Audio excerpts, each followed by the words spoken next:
Are you making your patients dizzy or nauseous, or they're getting headaches after their treatments?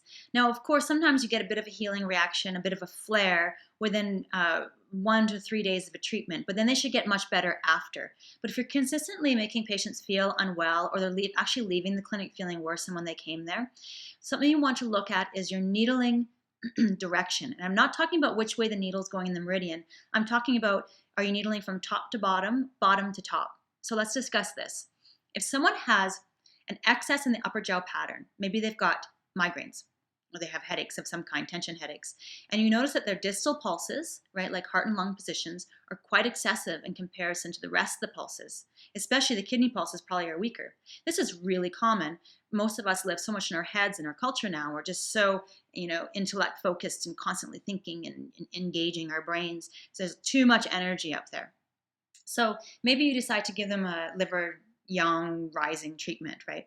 And you do this great treatment, and then you put your needles in, you start at the bottom, and you go to the head, and you take them out, you start at the bottom, you go to the head, and they leave, and they feel worse, and they come back and say, I had headaches all week, and you're saying, it was a healing reaction? Well, sometimes it is if it's a short period of time, and then they feel way better than they did before they even came in the first place, so you have to watch that. But if they just feel worse, or they feel nauseous or something like this, most likely your needle direction was wrong. So what went wrong in that example I gave?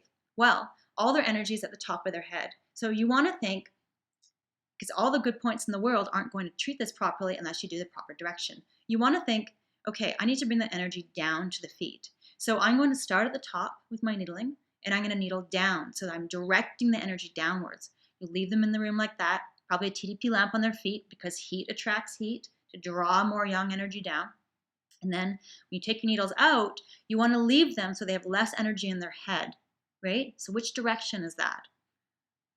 Okay, I'm going to say yes, you're all correct. It is going to be taking the needles out from from top to bottom. So you're going to end on the feet. And now you've really brought energy down. This will make a huge, huge difference in your treatments. If you're in college, I guarantee you're doing this to a lot of patients. We all did. And I want you to play with needle direction. Okay, now let's take a headache patient of the different variety. It's a woman, and it's after her periods. She's got heavy periods, and she has a headache and dizziness every time after, and she finds that really holding and pushing her head feels much better. Okay, and their distal positions of their pulses are weaker. They have their middle of the 3 levels is weak and thready, fine and thready, and you say, okay, they've got blood deficiency, so there's not enough energy going up to her head. So here you think, okay, I want to make sure that I bring energy up to her head. This is a whole different kind of headache. So now it's going to just be the opposite, right? You're going to start at the bottom when you do your needling, and you're going to end at the top.